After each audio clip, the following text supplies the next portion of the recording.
ने भी राफेल के मुकाबले में चीन से J-10 इंडक्ट किए, और फिर उसके बाद अपने जो हमारे JF-17 की जो क्वालिटी थी और जो वेपनाइजेशन थी, जो वेपन था उसके ऊपर, उसको बहुत आगे ले गया और उसी किस्म के वेपन को उसके साथ लोड किया या उसको उसके काबिल किया जो कि उस वक्त। याद रखो हिंदुस्तान, ये कोई सालों की जंग नहीं होगी जैसे रूस और यूक्रेन के दरमियान है। सुनो हिंदुस्तान, ये सिलीगुड़ कॉरिडोर तुम्हारे लिए ऐसे फंदे का काम करेगा जो तुमने सोचा भी ना होगा। पोर्ट्रे क्या करना चाह रहे हैं कि ये डर है भी है? भारत के सैन्य अभियान को लेकर, भारत की सेना की तरफ से आक्रमण ना हो जाए, इसे लेकर इलाके में पाकिस्तानी सेना ने अपने तमाम चेकपोस्ट से पाकिस्तान का झंडा हटा दिया है। चेकपोस्ट से सैनिकों को भी हटा दिया है। हमेशा तैयार हालत में है, हमारे बारूद खानों में ताजा बारूद की महक फैली है, हमारी तोपें आग। मदरसे में पढ़ते हैं और मदरसे में जो भी पढ़ता है वो दिमाग से पैदा होता है। किस्म की जंग में पढ़ना नहीं चाहता। एक तो हम अफोर्ड नहीं कर सकते, हमारे पास पैसा नहीं है। दूसरी बात ये कि पहले ही ऑलरेडी, जैसे मैंने आपसे कहा कि अफगान बॉर्डर जो है वहां पर काफी प्रॉब्लम देखने को मिल रही है। ऐसे में एक और जगह पे अगर हम ये शुरू हो गया, अगर कोई अटैक वगैरह शुरू हो गया और टेंशन बढ़ गई तो डेफिनेटली हमारे हक में सेना का वहां के पुलिस वाले विरोध कर रहे हैं। दोनों ने एक दूसरे पर बंदूकें तान रखी है। स्थानीय पुलिस वाले पाकिस्तानी सैनिकों को कह रहे हैं कि यहाँ तुम्हारा क्या काम है, जाओ, अगर इतनी ही हिम्मत है तो हथियार उठाओ, कश्मीर चले जाओ, वहां जाकर अपनी ताकत दिखाओ। इंडिया की नई पार्लियामेंट की इन्होंने इनॉग्रेशन की और उस पार्लियामेंट में इन्होंने पाकिस्तान एडमिनिस्ट्रेटेड कश्मीर और गिलगित बल्तिस्तान की भी सीटें मुख्तस करके रखी थी। ये प्लान किया हुआ था कि जब हम खुदा न खास्ता कश्मीर और गिलगित बल्तिस्तान पे हमला करेंगे तो उनके एमपीज और एमएनएस जो है वो इन सीटों पे आके बैठेंगे।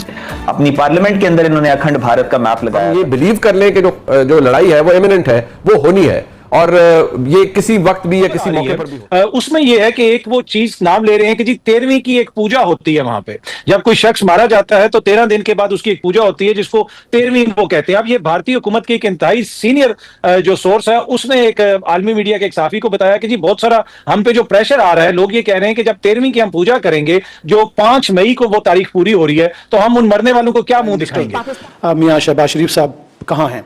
वो कहीं हमें फ्रंट पे नजर नहीं आ रहे। वो कौम के लीडर हैं, वजीर आजम हैं, क्या उन्हें नहीं चाहिए कि वो फ्रंट पे आके फ्रंट से कौम को लीड करें? वो सिर्फ फिर डिफेंसिव नहीं होगा, फिर ऑफेंसिव भी होगा। सिर्फ ये नहीं कि हम अपना बचाव करेंगे, हम फिर वार भी करेंगे, और ऐसा वार करेंगे कि वो हमेशा हमेशा याद रखेंगे, जैसे पहले भी माजी में भी उनको हमारी बहुत सारी यादें होंगी। इसकी कड़ी निगरानी जारी है। मुल्की फजाई हदूद से गुजरने वाली गैर मुल्की परवाजों की निगरानी भी शुरू कर दी गई है कि पहली बात जंग नहीं होगी, किसी किस्म का एक इस तरह का इर्रेशनल फैसला भारत नहीं करेगा। लेकिन अगर करता भी है, कोई 2019 किस्म की हरकत करता है, कोई 2016 किस्म की हरकत करता है, तो हमारे जो डिफेंसेस हैं अपने तौर पर अपनी जगह मौजूद। हिंदुस्तान, ये खेल तुमने शुरू किया लेकिन इसको अंजाम तक हम पहुंचाएंगे। तुम्हें अपनी फौजी अददी बरतरी का गरूर है, होना भी चाहिए कि तुम तादाद में हमसे ज्यादा हो, लेकिन जंगें कब किसने तादाद की बुनियाद पर जीती है? भारत ने अगर ब्रह्मोस मिसाइल से हमला किया तो कराची, पेशावर, इस्लामाबाद में जबरदस्त तबाही मच सकती है। पाकिस्तान की मिसाइल हमले को भारत का S-400 कन्वेंशनल वॉर, एक इन्वेजन पाकिस्तान के ऊपर करने का प्लान कर रहा था बहुत अरसे से। इन्होंने तकरीबन $100 बिलियन प्लस का असला, कन्वेंशनल असला खरीदा है।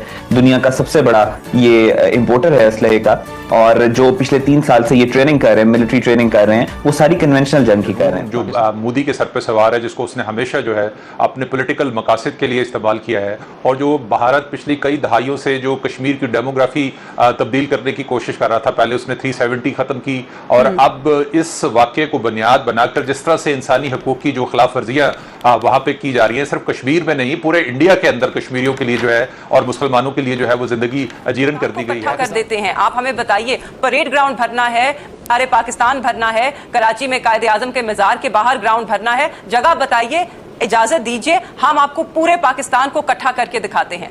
हम तो यही कह रहे हैं, हमें मौका दें, हम आपको पाकिस्तान को यकजा करके देते हैं एक नाम के पीछे। दोस्तों स्वागत है आपका और एक नई वीडियो में। दोस्तों, भारत के हमले के डर से पाकिस्तानी फौज में इतना खौफ आया है कि उन्होंने अपनी चौकियों के ऊपर से पाकिस्तान के झंडे हटा दिए और सारे जो सैनिक है वो चौकियों से मुंह करके अंदर चले गए। तो दोस्तों, भारतीय आर्मी का इतना खौफ पाकिस्तानी आर्मी में देखकर पाकिस्तानी मीडिया बौखला गया है। तो दोस्तों, आइए देखते इस वीडियो में पाकिस्तानियों का क्या रिएक्शन है। दोस्तों, वीडियो को अंत तक देखिए, मैं मिलता आपको वीडियो के अंत में। कन्वेंशनल वॉर, एक इन्वेजन पाकिस्तान के ऊपर करने का प्लान कर रहा था बहुत अरसे से। इन्होंने तकरीबन $100 बिलियन प्लस का असला, कन्वेंशनल असला खरीदा है। दुनिया का सबसे बड़ा ये इंपोर्टर है असले का, और जो पिछले 3 साल से ये ट्रेनिंग कर रहे हैं, मिलिट्री ट्रेनिंग कर रहे हैं, वो सारी कन्वेंशनल जंग की कर रहे हैं। इंडिया ने अपनी जो नेवी के ऊपर सबसे ज्यादा इन्वेस्ट किए, जो दुनिया का सबसे बड़ा इंपोर्टर बने और $100 बिलियन प्लस का असला लिए, तो और उसमें सबसे ज्यादा असला नेवी के पास आया है। और नेवी इंडिया सिर्फ और सिर्फ पाकिस्तान के खिलाफ इस्तेमाल करता है। चाइना के खिलाफ तो इंडिया की चीज नहीं है, या नेपाल के खिलाफ या बांग्लादेश के खिलाफ तो नहीं। So it was writing on the wall that India is planning some mischief, एक पाकिस्तान के खिलाफ मिसएडवेंचर प्लान करना चाह रहा है। फिर आप ये भी देखें कि अब से तकरीबन 2 साल पहले इंडिया की नई पार्लियामेंट की इन्होंने इनॉग्रेशन की, और उस पार्लियामेंट में इन्होंने पाकिस्तान एडमिनिस्ट्रेटेड कश्मीर और गिलगित बल्तिस्तान की भी सीटें मुख्तस करके रखी थी। ये प्लान किया हुआ था कि जब हम खुदा न खास्ता कश्मीर और गिलगित बल्तिस्तान पे हमला करेंगे तो उनके एमपीज और एमएनएस जो है वो इन सीटों पे आके बैठेंगे। अपनी पार्लियामेंट के अंदर इन्होंने अखंड भारत का मैप लगाया था। तो इंडिया का प्लान तो सबको पता था कि इन्होंने पाकिस्तान के साथ कोई मिसएडवेंचर प्लान ये करते हैं कि पहली बात जंग नहीं होगी, किसी किस्म का एक इस तरह का इर्रेशनल फैसला भारत नहीं करेगा। लेकिन अगर करता भी है, कोई 2019 किस्म की हरकत करता है, कोई 2016 किस्म की हरकत करता है, तो हमारे जो डिफेंसेस हैं अपने तौर पे अपनी जगह मौजूद है। देखिए 2019 के बाद से 2 तब्दीलियां आई हैं भारत की कैपेबिलिटी के अंदर। अगर मैं सिर्फ एयरफोर्स की बात करूं, फौज के अंदर कोई इतनी बड़ी तब्दीलियां नहीं है, लेकिन एयरफोर्स के पॉइंट ऑफ व्यू से एक रफेल इंडक्ट हुआ और एक S-400 मिसाइल है जो ग्राउंड बेस्ड डिफेंस सिस्टम है उनका, वो उन्होंने इंडक्ट किया है। उसकी 5 बैटरीज हैं उनके पास। तो क्या पाकिस्तान के पास उसका तोड़ है उन चीजों का? उसके पाकिस्तान ने भी क्या ऐसी कोई चीज इंडक्ट की है? मैं सिर्फ अगर लाइन कंपैरिजन करूं, जी पाकिस्तान ने भी रफेल के मुकाबले में चीन से J-10 इंडक्ट किए, और फिर उसके बाद अपने जो हमारे JF-17 की जो क्वालिटी थी और जो वेपनाइजेशन थी, जो वेपन था उसके ऊपर, उसको बहुत आगे ले गया और उसी किस्म के वेपन को उसके साथ लोड किया या उसको उसके काबिल किया जो कि इस वक्त रफेल लेके आया। मोदी के सर पे सवार है, जिसको उसने हमेशा जो है अपने पॉलिटिकल मकासद के लिए इस्तेमाल किया है। और जो भारत पिछली कई दहाइयों से जो कश्मीर की डेमोग्राफी तब्दील करने की कोशिश कर रहा था, पहले उसने 370 खत्म की और अब इस वाक्य को बुनियाद बनाकर जिस तरह से इंसानी हकूक की जो खिलाफ वर्जियां वहां पे की जा रही है, सिर्फ कश्मीर में नहीं पूरे इंडिया के अंदर कश्मीरियों के लिए जो है और मुसलमानों के लिए जो है वो जिंदगी अजीरन कर दी गई है। और इंटरनेशनल जो तंजीमें हैं, इंसानी हकूक की तंजीमें हैं, वो इस मामले को हाईलाइट कर रही है। इंटरनेशनल मीडिया जो है उनका ये कहना है कि ये सारा कुछ जो है वो जानबूझकर भारत की तरफ से किया गया है। और इस सूरत हाल पर अब लगता है कि जो इंटरनेशनल कम्युनिटी है उसकी जो दौड़ें लगी हुई हैं। अमेरिका जो है बायलैटरल, जो पहले उसने कहा था कि आप दोनों मिलकर बात को तय कर लें, लेकिन अब लगता है कि उन्होंने मल्टी लेवल के ऊपर जो है राब्ते किया। अभी इसहाक डार साहब की जो है उनकी नाज़िमुल अमूर से मुलाकात हुई है।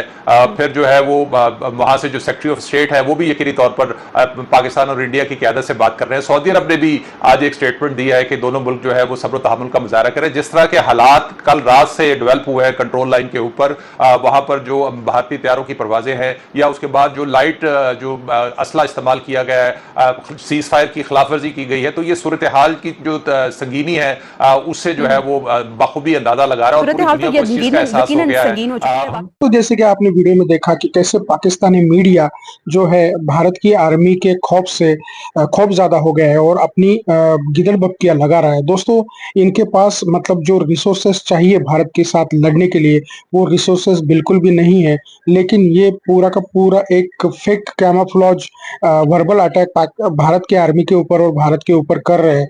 और दोस्तों पाकिस्तानी जो इतने डरे हुए हैं कि बार बार न्यूक्लियर जो आर्सेनल है उसकी धमकी दे रहे हैं ताकि बाकी का सारा जो वर्ल्ड है वो बीच में एक करे और भारतीय आर्मी जो पाकिस्तान के ऊपर युद्ध करना चाहती है वो युद्ध कहीं ना कहीं रुक जाए।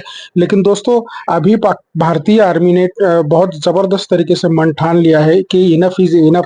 पाकिस्तान बार बार ऐसे जो डरपोक की तरह हमले करेगा, कायरों की तरह हमले करेगा और हमारे निरपराध नागरिकों की मौत होती रहेगी, ये अभी बिल्कुल भी नहीं होगा। और भारतीय आर्मी ने फुल मूड बना लिया है कि पाकिस्तान को वो एक लेसन सिखाया जाए। तो दोस्तों आपको इसके बारे में क्या लगता है? आपको ये वीडियो कैसी लगी ये कमेंट में जरूर बताइएगा। चैनल पर नए हैं तो सब्सक्राइब करके बेल आइकन जरूर दबाइए ताकि अगले वीडियो की नोटिफिकेशन आपको मिलती रहे। मैं दोस्तों ऐसी ही मजेदार वीडियोस आपके लिए लेके आता हूँ। आज के वीडियो में बस इतना ही, मिलते हैं और एक नई धमाकेदार वीडियो के साथ। तब तक के लिए जय हिंद, वंदे मातरम।